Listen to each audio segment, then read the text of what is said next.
Bem, então já deu 19 horas, né?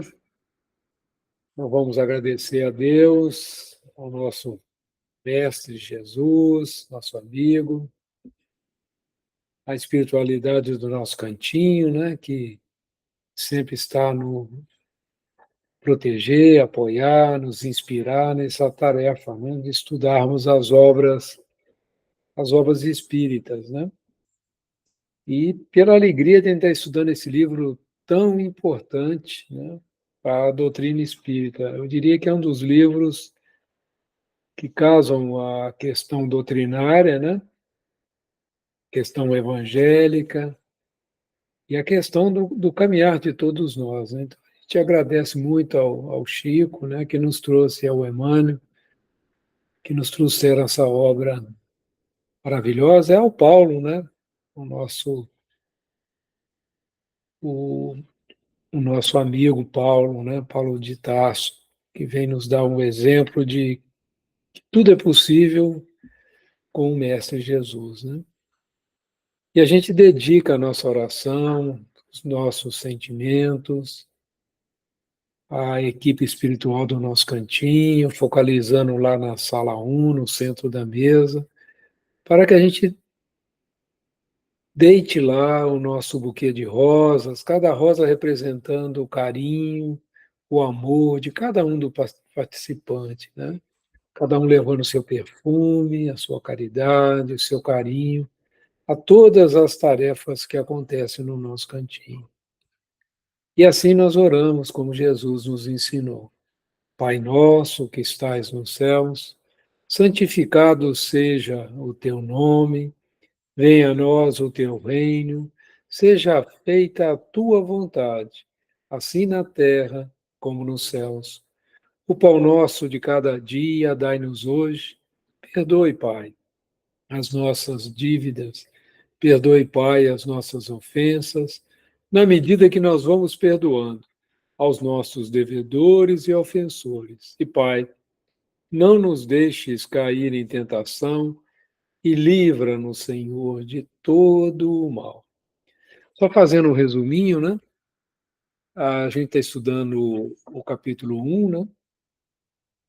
Que fala muito dos flagelos, né? Das dificuldades que a família de Abigail, né, de Estevão, passaram, né, naquele momento histórico, né, naquele momento onde o Império Romano dominava aquela região, né, região de Corintos, que é no sul da Grécia, que nós estamos estudando, a Caia, né, aquela região, onde vivia a família, né, e fala um pouco através de Joazebe, né, eu não sei como se pronuncia também, ele conta a história das humilhações que ele passou, né, ele foi, a caminho do mercado, ele foi esbofeteado, humilhado, criticado. E quando ele está voltando também, ele adota uma atitude que foi criticada da vez passada, toma nova surra, novas pancadas, né? E ele, já velho, né, se sente revoltado, ele lembra do Velho Testamento, do olho por olho, dente por dente, e ele lembra também da lei antiga do não matarás. Então ele fica naquele conflito interno diante de tanta humilhação, né? E quando ele está no mercado, ele recebe a notícia lá de que ele poderia, né? O tal do Lucínio, né? Que era vamos dizer assim, o preposto do imperador naquela região para governar aquela região.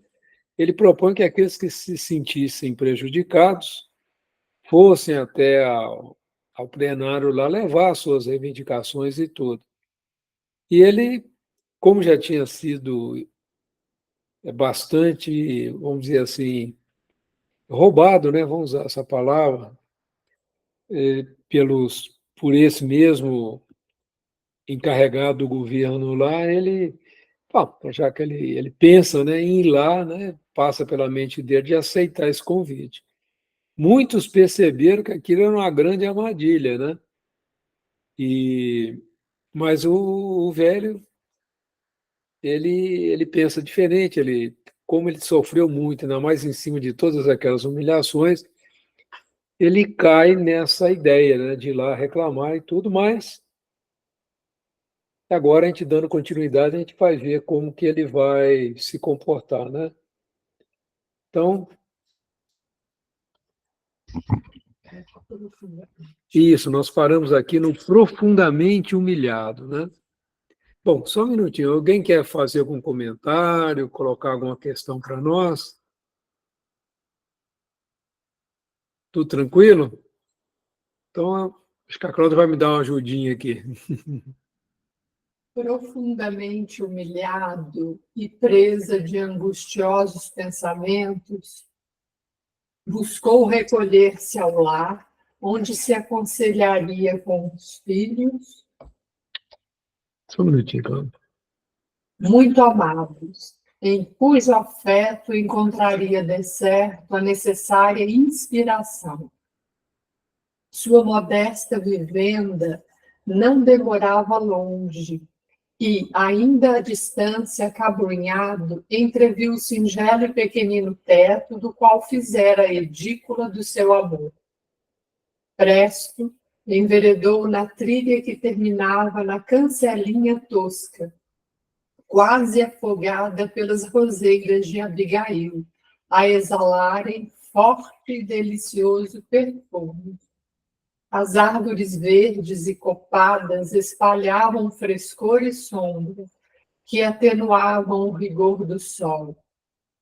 Uma voz clara e amiga chegava de longe aos seus ouvidos. O coração paternal adivinhava, àquela hora, Gesiel, conforme o programa por ele mesmo traçado, arava a terra, preparando-a para as primeiras semeaduras. A voz do filho parecia casar-se à alegria do sol.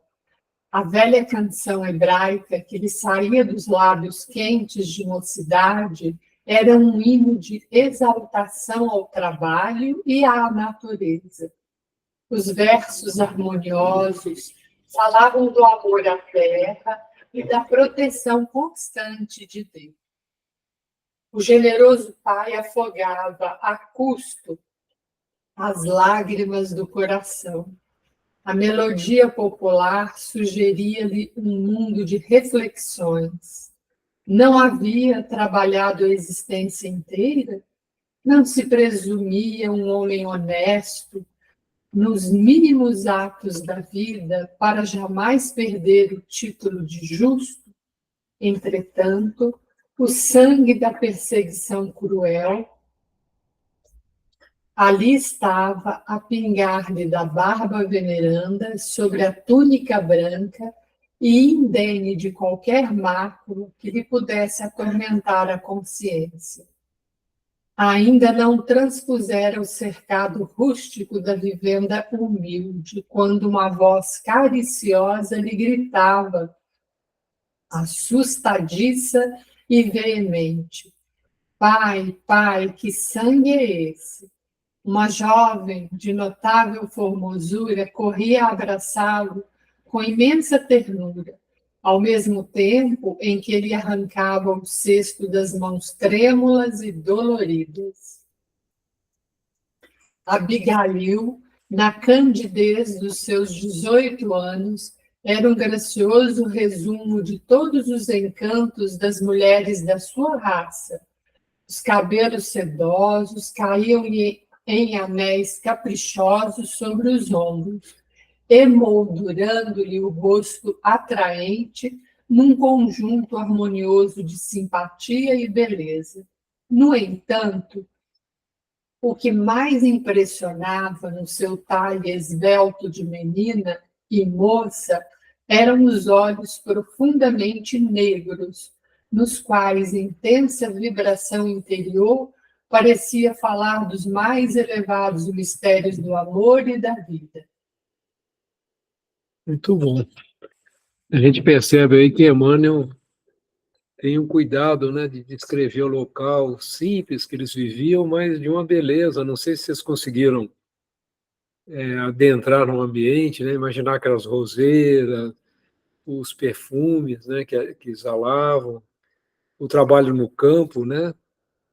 do filho, deixa eu pegar o nome aqui direitinho, Gesiel, né? que depois vai se tornar o nosso, adiantando um pouquinho, o nosso querido Estevão, né? E, e o carinho da filha, né? Ainda jovem, com o pai, e vendo aquela cena, o pai com sangue, né? Ferido, né? Tocado por tudo aquilo. É muito interessante assim o cuidado, né, de Emmanuel trazer esses aspectos, né, da beleza de Abigail, da sua candura, tudo isso para construir realmente esse cenário de luta, né, desses dois espíritos, né, Gesiel e Abigail. Então é algo muito lindo, né? Alguém gostaria de fazer algum comentário? Que a gente está terminando esse primeiro capítulo, né? Ah, não, tá não, eu estou enganado. Eu vou andar mais um pouquinho. Pode ler? Pode sim. Filhinha, minha querida filha, murmurou ele, amparando-se nos seus braços carinhosos. Em breve, dava conta de todas as ocorrências, e enquanto o velho genitor banhava o rosto contundido na infusão balsâmica que a filha preparara cuidadosamente, Gesiel era chamado a inteirar-se do acontecido. O jovem acorreu solícito e pressuroso. Abraçado ao pai, ouviu-lhe o desabafo amargo, palavra por palavra. No vigor da juventude, não se lhe poderia dar mais de 25 anos, mas o comedimento dos gestos e a gravidade com que se exprimia deixavam entrever um espírito nobre, ponderado e servido por uma consciência cristalina. Coragem, pai, exclamou depois de ouvir a dolorosa exposição, pondo nas expressões de firmeza um acentuado cunho de ternura. Nosso Deus é de justiça e sabedoria. Confiemos na sua proteção. Jochebed contemplou o filho de alto a baixo, fixando-lhe o olhar bondoso e calmo, em que desejaria lobrigar, naquele momento, a indignação que lhe parecia natural e justa, dominado pelo desejo das represálias. É verdade que criara Gesiel para as alegrias puras do dever, em obediência à leal execução da lei. Entretanto, nada o compelia a abandonar suas ideias de desforra, de maneira a desafrontar-se dos ultrajes recebidos. Filho, obtemperou, depois de meditar longo tempo, Jeová é cheio de justiça, mas os filhos de Israel, como escolhidos, precisam igualmente exercê-la. Poderíamos ser justos olvidando afrontas? Uma paradinha aí, Cláudio. É interessante que, quando se fala da execução da lei, nós estamos falando aí da lei de Moisés, né? Dos 10 mandamentos. E Josedeb, né?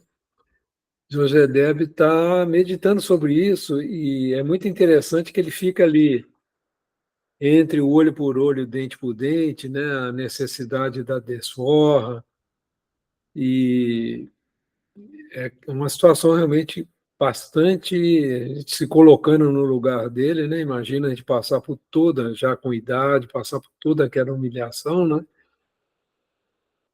E ele faz essa pergunta: poderíamos ser justos olvidando afrontas? Então, esse é o grande dilema quando Jesus vem nos trazer, né, a questão do amor aos inimigos, do perdão das ofensas, né? E a gente está diante de uma situação como essa, né? Diante da lei de Moisés, diante a questão do olho por olho, dente por dente, Então, vocês imaginam o choque, né, da fala de Jesus diante dessa cultura, né? Então, é muito interessante. E ele vem lembrar, mas os filhos de Israel, como escolhidos, precisam igualmente exercê-la, né? Então, Jeová é cheio de justiça, quer dizer, o Deus dos, dos israelenses, né? Mas fica só na mão dele, nós temos que também, né, agir. Então, essa é uma questão bastante, bastante interessante. Não poderei descansar sem o repouso da consciência pela obrigação cumprida. Tenho necessidade de assinalar os erros de que fui vítima, no presente e no passado, e amanhã irei ao legado ajustar minhas contas. O jovem hebreu fez um movimento de espanto e acrescentou: ireis, porventura, à presença do questor Licínio, esperando providências legais? E os antecedentes, meu pai? Pois não foi esse mesmo patrício quem vos despojou de grande patrimônio territorial, atirando-vos ao cárcere? Não vedes que ele tem nas mãos as forças da iniquidade? Não será de temer novas investidas com o fim de extorquir o pouco que nos resta? Você vê que Gesiel, ele percebeu a armadilha de cara, né? Falou, não é o mesmo cara que te botou na prisão, te tirou todos os patrimônios, como que você vai até ele pedir justiça, né?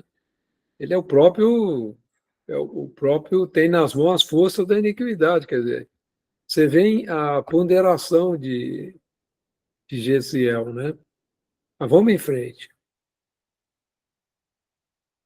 Jochebed mergulhou no olhar do filho, olhar que a nobreza do coração orvalhava de lágrimas emotivas, porém, na sua rigidez de caráter, acostumado a executar os desígnios próprios até o fim, exclamou quase secamente: como sabes? Tenho contas velhas e novas a acertar, e amanhã, de conformidade com o édito, aproveitarei o ensejo que o governo provincial nos faculta.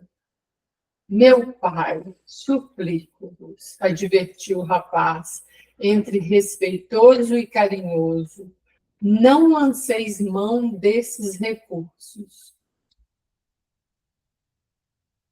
E as perseguições? Explodiu o velho energicamente. E esse turbilhão incessante de ignomínias a respeito dos homens de nossa raça? Não haverá um paradeiro nesse caminho de infinitas angústias? Assistiremos inermes ao enxovalho de tudo que possuímos de mais sagrado? Tenho o coração revoltado com esses crimes odiosos que nos atingem impunemente. A voz tornara-se arrastada e melancólica, deixando perceber extremo desânimo. Todavia, sem se perturbar com as objeções paternas, Gesiel prosseguiu. Essas torturas, entretanto, não são novas. Há muitos séculos, os faraós do Egito levaram tão longe a crueldade para com os nossos ascendentes que os meninos de nossa raça eram trucidados logo ao nascer. Antíoco Epifânio tem uma nota de rodapé, Antíoco IV, 175, 164 a.C., ocupou o Egito, de onde foi expulso pelos romanos. Sua política de helenização provocou a revolta dos judeus, na época dos macabeus, né? Então, Antíoco Epifânio, na Síria, mandou degolar mulheres e crianças, no recesso mesmo dos nossos lares. Em Roma, de tempos em tempos, todos os israelitas sofrem vexames e confiscos, perseguição e morte. Mas, certamente, meu Pai, Deus permite que assim aconteça para que Israel reconheça, nos sofrimentos mais atrozes, a sua missão divina. Interessante essa colocação de Gesiel, né? Nos sofrimentos mais atrozes, a sua missão divina. Se a gente pega a história do povo judeu, né? É uma história de muita humilhação, né? Escravidão no Egito, depois o povo foi dominado na Babilônia, né? Ficaram sob a influência também. Aqui comenta sobre essa questão do Antíoco Epifânio, né? Você mandar degolar mulheres e crianças no recesso do próprio lar, quer dizer, as questões em Roma também, do que acontece com ele, quer dizer, Gesiel está dando um alerta para o pai em cima de fatos, né? E eu fico pensando, né, os tipos de... A gente vê hoje, né, vamos dizer assim, a Israel ainda no meio de conflitos tão difíceis, né? No meio ali eles continuam na mesma região, né? Vivendo toda essa guerra, tudo isso. A gente percebe como é difícil esse processo evolutivo, né? E a questão de dar o exemplo, né? Então é realmente assim uma... E era um povo que acreditava no Deus único, né? O Deus de justiça. Já tinha os 10 mandamentos. Se hoje nós seguirmos os 10 mandamentos, a gente já se livra de muita iniquidade, né, na humanidade. Mas nem isso nós ainda conseguimos trazer, né, para o nosso comportamento como humanidade, né? Então, realmente, assim, essas situações trazem assim, uma reflexão muito profunda para todos nós. Estamos buscando no Cristo, né, a nossa mudança moral, né? E principalmente nós que estamos recebendo toda essa informação com a clareza da doutrina espírita, né? Então fica aqui pensando o desafio que ainda nós temos, né, como humanidade, né, pela frente. Alguém gostaria de comentar algum ponto que chamou a atenção, fazer alguma consideração? Que eu sempre fico muito curioso, assim, vamos dizer assim, da saga do povo hebreu, né? Antônio, Oi. é interessante esse dilema que o pai, né, o pai está passando, porque é uma época de transição de culturas, de formas de se abordar, de se entender a religião. Porque quando ele se sente afrontado, não é bem ele, né? Claro que, pessoalmente, né, ele se julga sempre um trabalhador justo, uma pessoa que se dedicou à família e tal. Pessoalmente, ele se sente vilipendiado, sem dúvida. Mas o que mais dói é que ele representa um nome, ele representa um clã, ele representa uma raça, né? Então, quando ele é jogado na terra assim, é todos os antepassados dele, é toda a questão aí é como se todos, né, todos os antecedentes, todos os ancestrais tivessem sido jogados no pó da terra naquela hora. Então, para um judeu, ele tinha que fazer valer, né, essa questão de se impor, dente por dente, olho por olho. Ele era um guardião, vamos dizer assim, do nome da família, da tradição da família, né? E Jesus vem, na mesma época, fazendo um contraponto para essa questão da justiça com as próprias mãos, né? Ou do dente por olho, colocando que sempre que a gente puder ter um olhar de misericórdia, né, com o nosso semelhante, independentemente dele ser de outra raça ou de outra, a gente deve colocar em ação, né? Então a gente vê nesse pai aí um comportamento mais, vamos dizer assim, mesclado, né? Já o Gesiel, eu não sei se porque já vem numa cultura ou num tempo diferente, absorveu aí mais os ensinamentos do Cristo, ou porque é uma aquisição que a gente já viu que é Estevão, que é um espírito que já veio mais um pouquinho mais evoluído, né? Ele já fala mais na linguagem de Jesus, né? Ele já fala mais aí questão da prudência, né? Na questão aí dos cuidados que a lei da misericórdia maior. Só isso aí que eu queria comentar. Não, é interessante. E Gesiel aí não tinha tido contato com a mensagem do Cristo, ainda não. Ele ainda é Gesiel, né? Mas já é uma época assim que já o pessoal já nas sinagogas, né? Já falavam de um tempo novo, já falavam, eu já estava vendo uma transição, vamos dizer assim, mesmo nas comunidades mais remotas, né? Já estava vendo, vamos dizer, os espíritos já estavam reencarnando, assim como agora, a gente está numa época de transição, já está reencarnando um monte de gente diferenciada já para ajudar essa transição.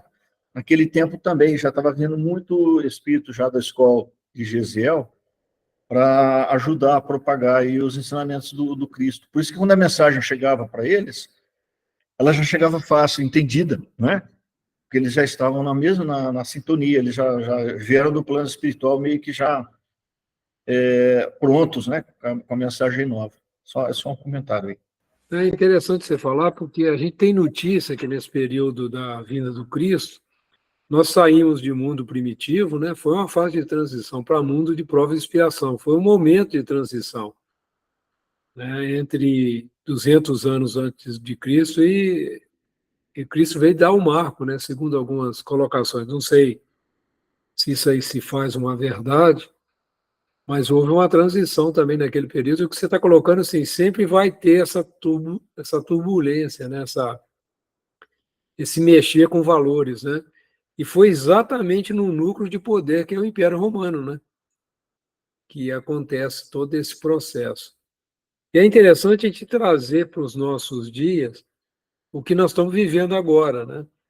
Quando você, que ele, como o Genivaldo colocou muito bem, né? Ele representa um povo, né? Povo oprimido, né? Pelo materialismo, pelo Império Romano, os interesses menos dignos, né?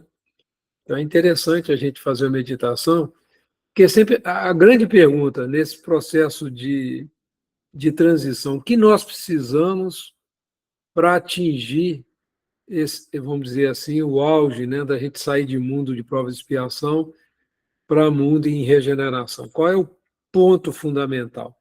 Vocês já pararam para pensar nisso? Nós estamos falando em termos de humanidade, que essa transição não se faz de uma pessoa, né? Ela é um processo que engloba todo o nosso planeta, toda a humanidade que aqui vive. Então é algo para a gente pensar, o que nós precisamos fazer, né? A gente vê, por exemplo, uma situação que nós estamos vivendo no Brasil, toda essa catástrofe que nós estamos vendo lá no sul do nosso país, no Rio Grande do Sul especificamente. Que mensagem é dada para nós, né? A que nós estamos sendo chamados, né? Diante dessas questões. Mesmo durante a pandemia, né? Qual foi o chamamento para todos nós, esse processo da pandemia? Então, é algo. E essa é uma situação que o povo, né, judeu, que ele coloca aqui como a sua missão divina, né? Deus permite que assim aconteça para que Israel reconheça nos sofrimentos mais atrozes a sua missão divina. E eu tenho uma questão para a gente pensar. Jesus transferiu, né, a árvore do Evangelho para o Brasil. E quando o Chico coloca que o Brasil é a pátria do Evangelho, né? Coração do mundo, nós estamos caminhando, né? O Chico coloca isso, inclusive, no Pinga Fogo, né? Nós vamos ter que dar testemunho. Isso é algo para a gente meditar direitinho para o mundo da questão fundamental, para que haja essa mudança para o mundo de regeneração. E isso foi pedido ao povo judeu também.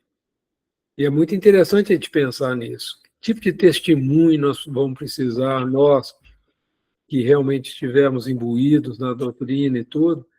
E o Chico coloca isso, é um negócio que na hora que a gente ouve, choca a gente, né? Mas que testemunho é esse? Vocês já pararam para pensar nessa questão? É algo muito interessante. Quem quiser, a hora tiver um tempinho, né? O Pinga Fogo traz isso. É muito interessante a gente dar uma pensada, né? Porque muitos veem esse livro, Brasil, Coração do Mundo, Pátria do Evangelho, como assim se fosse um privilégio. Não. É uma missão divina que está sendo pedido a nós que erramos muito, né, em vidas pregressas, e agora está sendo dada a oportunidade para que a gente dê um testemunho importante para a humanidade. É algo para a gente dar aproveitando essa paradinha aqui, dar uma pensada, né? Algum comentário, pessoal? Senão nós vamos em frente. Vamos lá, Cláudia. O velho israelita parecia meditar as ponderações do filho, contudo acrescentou resoluto: sim, tudo isso é verdade, mas a justiça reta deve ser cumprida, ceitil por ceitil, e nada poderá demover-me. Então ireis reclamar amanhã perante o legado? Sim. Nesse momento, o olhar do jovem demorou na velha mesa onde repousava a coleção dos escritos sagrados da família. Animado por súbita inspiração, Gesiel lembrou humildemente: Pai, não tenho o direito de exortar-vos, mas vejamos o que nos suscita a palavra de Deus a respeito do que pensais neste momento. E abrindo os textos ao acaso, conforme o costume da época, a fim de conhecer a sugestão que lhes pudessem facultar as sagradas letras, leu na parte dos provérbios: Filho meu, não rejeiteis o corretivo do Senhor, nem te enojes de sua repreensão, porque Deus repreende aquele a quem ama. Assim... Está em Provérbios, né? Se vocês forem no Velho Testamento, está no Provérbio 3, né? Nos versículos de 11 a 20. Né? Então, eles abriam o Alcorão, abriam, né, os escritos sagrados, como nós fazemos hoje com o Evangelho segundo o Espiritismo, né? Como pai ao filho a quem quer bem. Aí tem uma nota de rodapé número 8, né? Acho que é isso que eu coloquei aí. Isso. Provérbios. O velho israelita abriu os olhos espantados, revelando a estupefação que a mensagem indireta lhe causava. E como Gesiel o fixasse longamente, demonstrando ansioso interesse por conhecer-lhe a atitude íntima em face da sugestão dos pergaminhos sagrados, acentuou: recebo a advertência dos escritos, meu filho, mas não me conformo com a injustiça e, segundo tenho resolvido, levarei minha queixa às autoridades competentes. O rapaz suspirou e disse resignado: que Deus nos proteja. No dia seguinte, alvomulava-se compacta multidão junto ao templo da Vênus popular. Do antigo casarão onde funcionava um tribunal improvisado, viam-se as luxuosas e extravagantes viaturas que cruzavam a grande praça em todas as direções. Eram patrícios que se dirigiam às audiências da corte provinciana, ou antigos proprietários da fortuna particular de Corinto, que se entregavam aos entretenimentos do dia à custa do suor dos misérrimos cativos. Desusado movimento caracterizava o local, observando-se, de vez em quando, os oficiais embriagados que deixavam o ambiente viciado do templo da famosa deusa, entupido de capitosos perfumes e condenáveis prazeres. Jochebed atravessou a praça, sem se deter para fixar qualquer detalhe da multidão que o rodeava, e penetrou no recinto onde Licínio Minúcio, cercado de muitos auxiliares e soldados, expedia numerosas ordens. Os que se atreveram à queixa pública excediam tão somente de 100, e depois de prestarem declarações individuais sob o olhar percussiente do legado, eram um por um conduzidos para a solução isolada do assunto que lhes dizia respeito. Chegada a sua vez, o velho israelita expôs suas reclamações particulares, atinentes às indébitas expropriações do passado e aos insultos de que fora vítima na véspera, enquanto o orgulhoso patrício lhe anotara as menores palavras e atitudes do alto de sua cátedra, como quem já conhecia de longo tempo a personagem em causa. Conduzido novamente ao interior, Jochebed esperou, como os demais, a solução dos seus pedidos de reparação à justiça.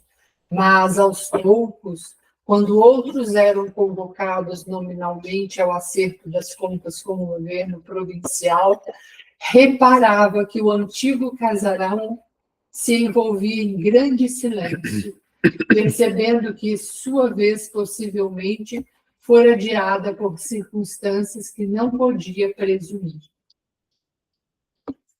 Instado nominalmente a dirigir-se ao juiz, ouviu grandemente surpreendido a sentença negativa, lida por um oficial que desempenhava as atribuições de secretário daquela alçada.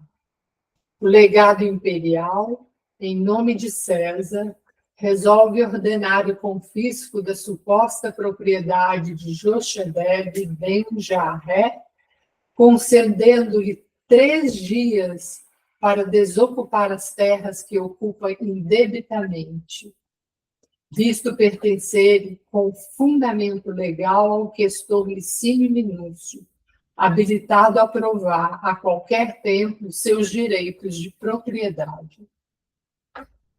A decisão inesperada causou intensa comoção ao velho israelita, a cuja sensibilidade aquelas palavras levaram um efeito de morte. Nem saberia definir a angustiosa surpresa. Não confiara na justiça e não estava à procura de sua ação reparadora?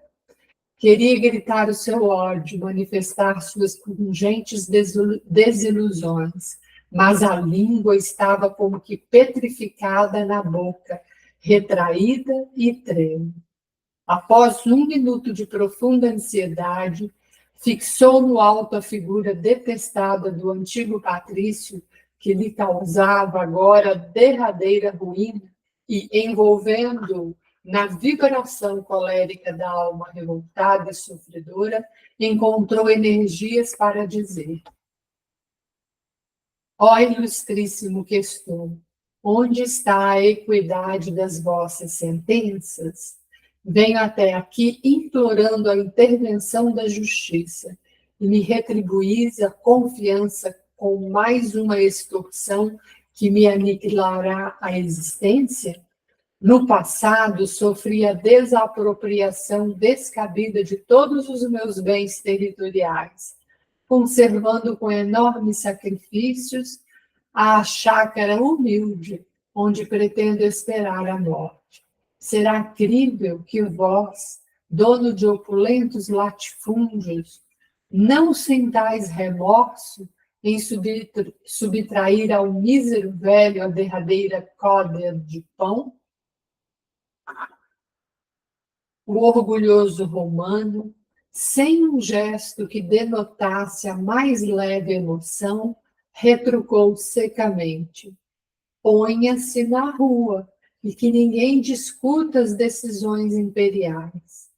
Não discutir? Clamou Jochedev, já desvairado. Não poderei alterar a voz amaldiçoando a memória dos criminosos romanos que me expoliaram? Onde colocareis vossas mãos, envenenadas com o sangue das vítimas e as lágrimas das viúvas e dos órfãos esbulhados, quando soar a hora do julgamento no tribunal de Deus? Mas, recordando subitamente o lar povoado pela ternura dos filhos amorosos, modificou a atitude mental, sensibilizado nas fibras recônditas do ser. Prostrando-se de joelhos em convulsivo pranto, exclamou comovedoramente: tende piedade de mim, ilustríssimo, poupai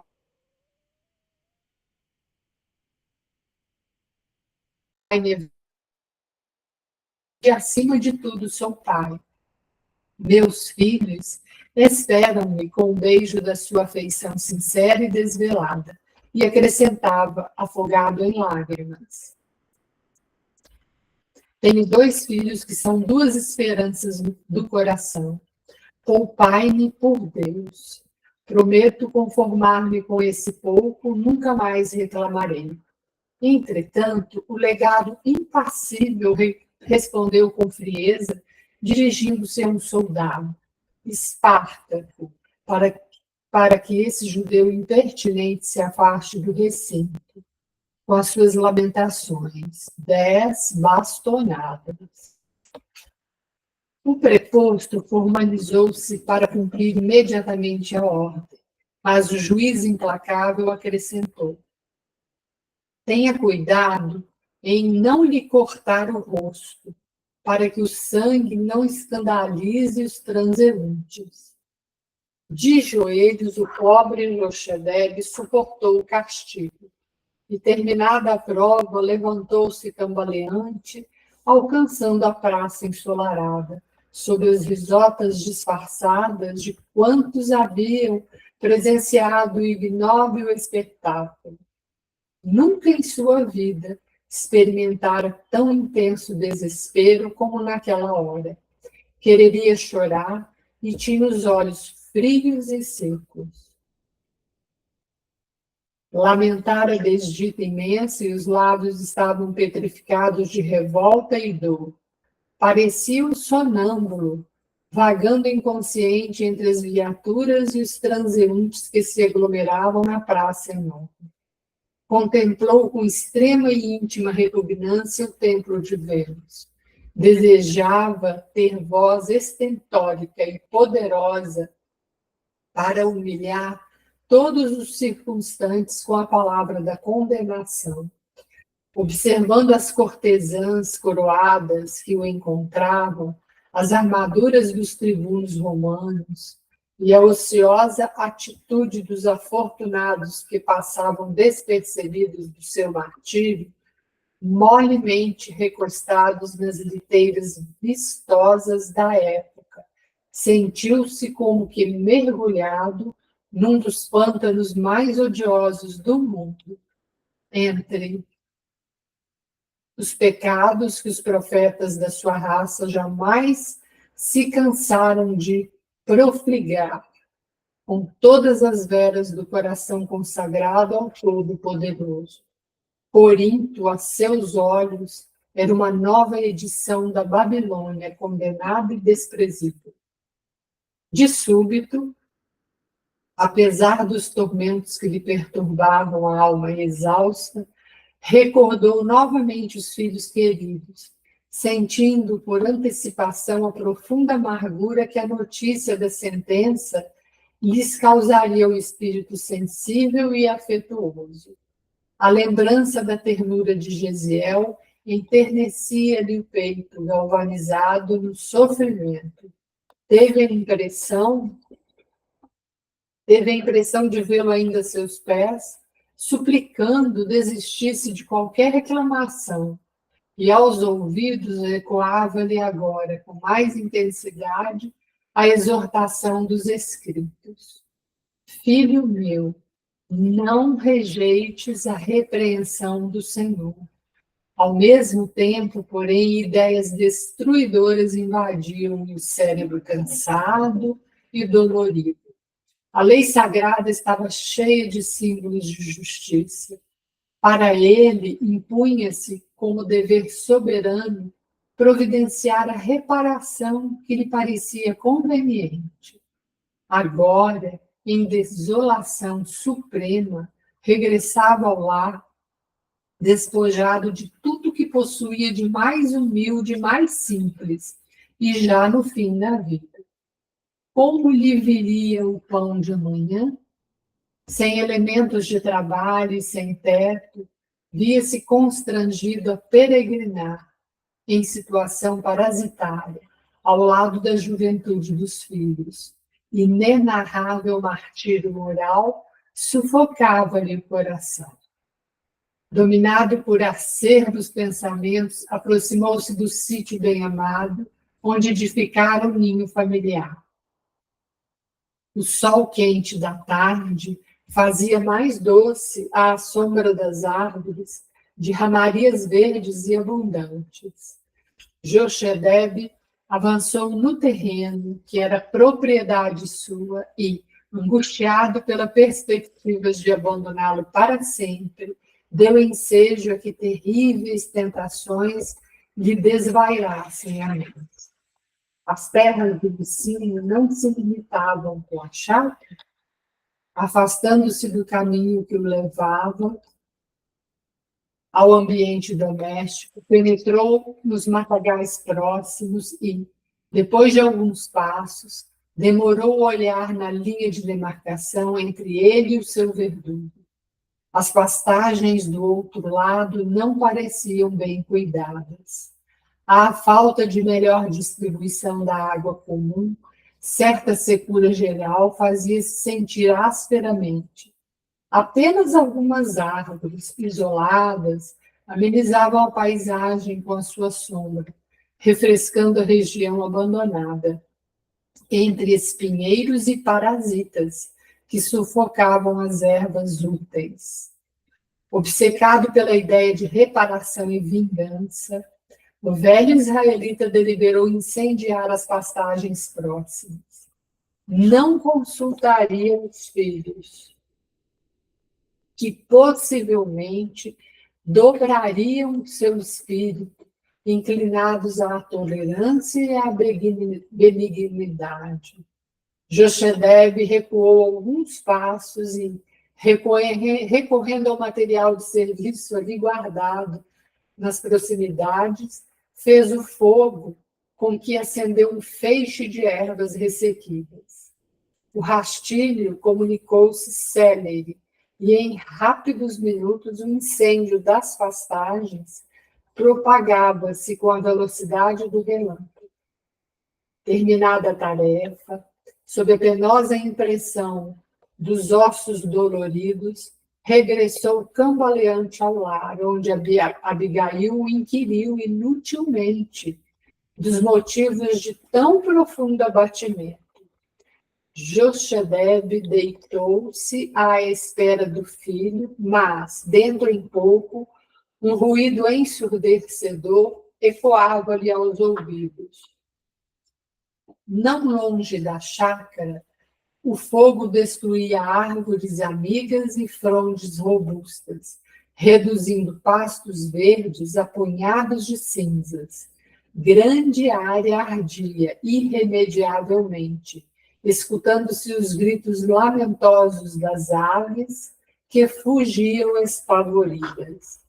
Pequenas benfeitorias do questor, inclusive algumas termas pitorescas de sua predileção, construída entre as árvores, ardiam igualmente, convertendo-se em negros escombros. Aqui e acolá, o alarido dos trabalhadores do campo em espantosa correria por salvar da destruição a residência campestre do poderoso Patrício, ou procurando insular a serpente do fogo que lambia a terra em todas as direções, aproximando-se dos pomares vizinhos.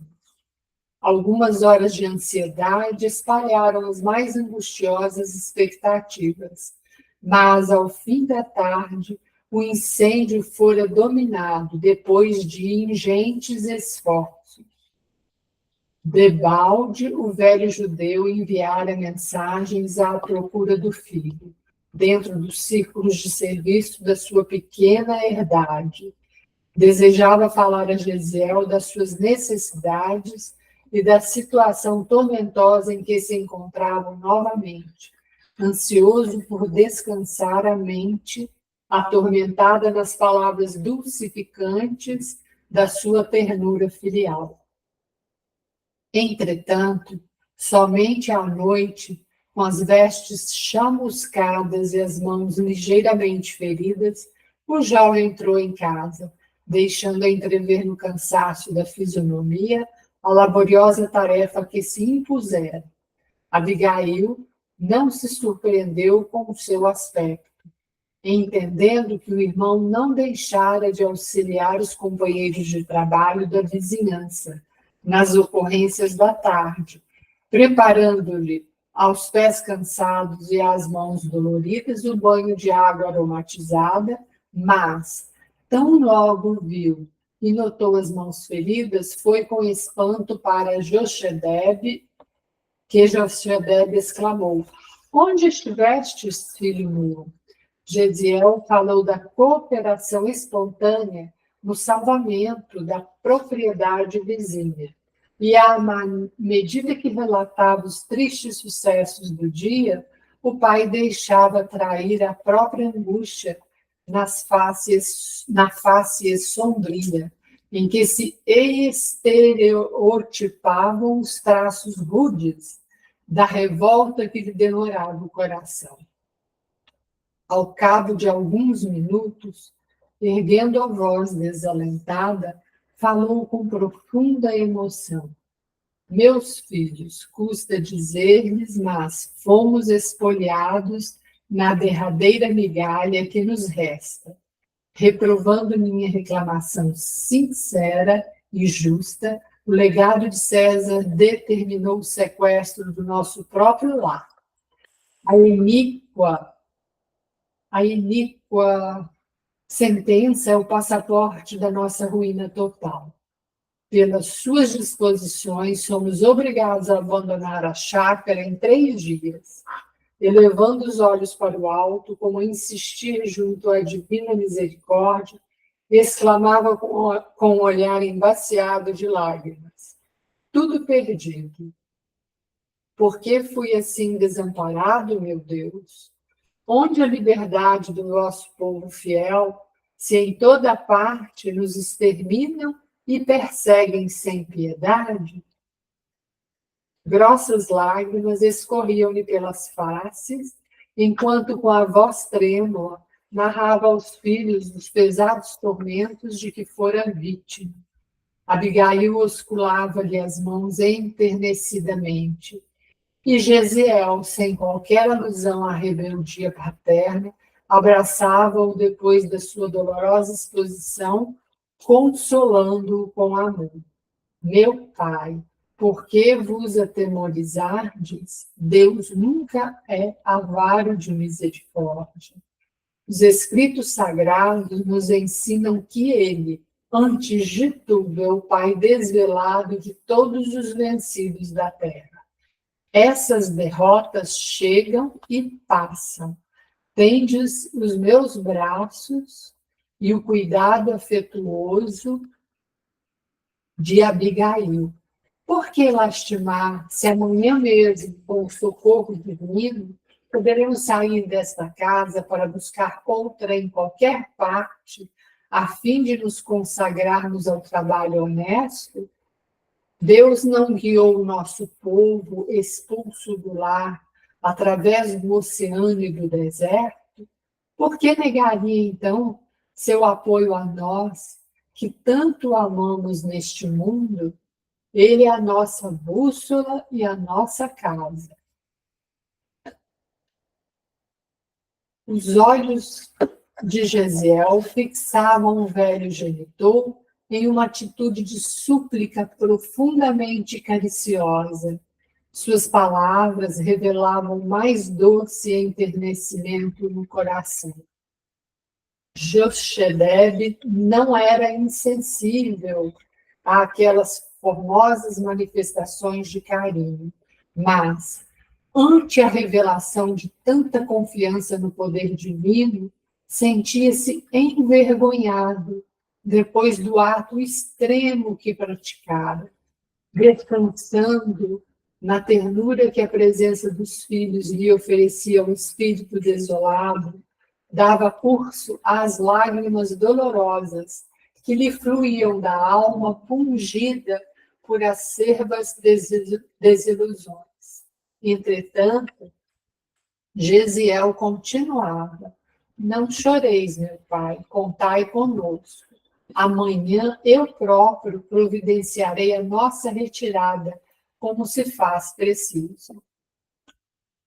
Foi nesse instante que a voz paternal se ergueu soturna e acentuou: mas não é tudo, meu filho. E, pausadamente, Jochebed pintou o quadro de suas angústias reprimidas, da sua cólera justa, que culminara com a decisão de atear fogo à propriedade do verdugo execrando. Os filhos ouviam-no espantados, entremostrando a dor sincera que a conduta paterna lhes causava. Depois de um olhar de infinito amor e funda preocupação, o jovem abraçou-o murmurando: meu pai, por que levantastes o braço vingador? Por que não esperastes a ação da justiça divina?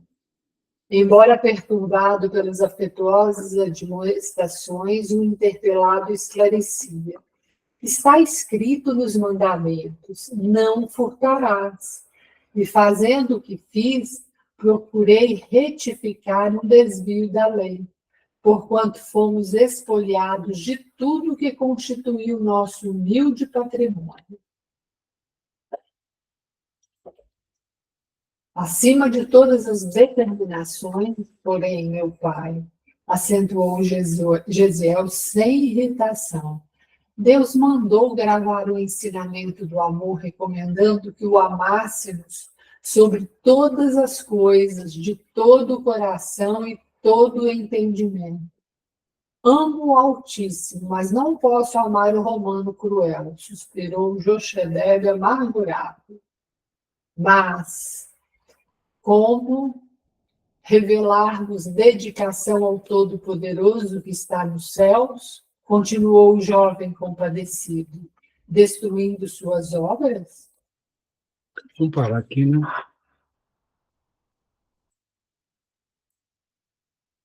Uma paradinha aqui, já está chegando no final, né?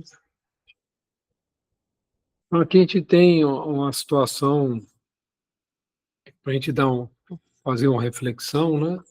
Do que esse senhor, né, está passando, Josedeb. Primeiro, ele foi advertido pelo provérbio que ele não rejeitasse as demonstrações de Deus, né?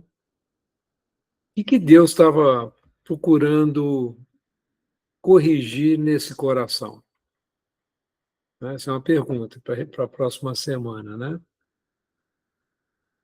E a gente meditar que muitas vezes nós temos esse recurso, né, de quando a gente está passando por um momento muito difícil, de abrir o Evangelho, de fazer uma leitura, mas é muito importante a gente trazer aquilo que está sendo colocado para o coração da gente e ter coragem, né, de seguir o caminho que ali está sendo chamado a atenção. Então, no próximo estudo, vamos pensar nisso. O que precisava ser corrigido nesse coração para que ele não caísse, né, nesse sofrimento tão grande que ele está vivendo agora, né? É muito interessante. Alguém quer fazer a oração de encerramento e de abertura do próximo estudo? Então, vamos lá. Então, vamos agradecer, né, a Jesus, hoje, por esse estudo, né, que essa situação traz a oportunidade de a gente fazer uma reflexão sobre as questões que nós vivemos, né, nos nossos dias. Então, é muito interessante que a gente traga isso, né? Então a gente agradece de ter esses pontos para a gente pensar um pouquinho também no nosso dia a dia. E assim agradecemos, Senhor. Pai nosso que estais nos céus, santificado seja o teu nome, venha a nós o teu reino, seja feita a tua vontade, assim na terra como nos céus. O pão nosso de cada dia dai-nos hoje. Perdoe, Pai, as nossas dívidas, assim como nós perdoamos aos nossos devedores.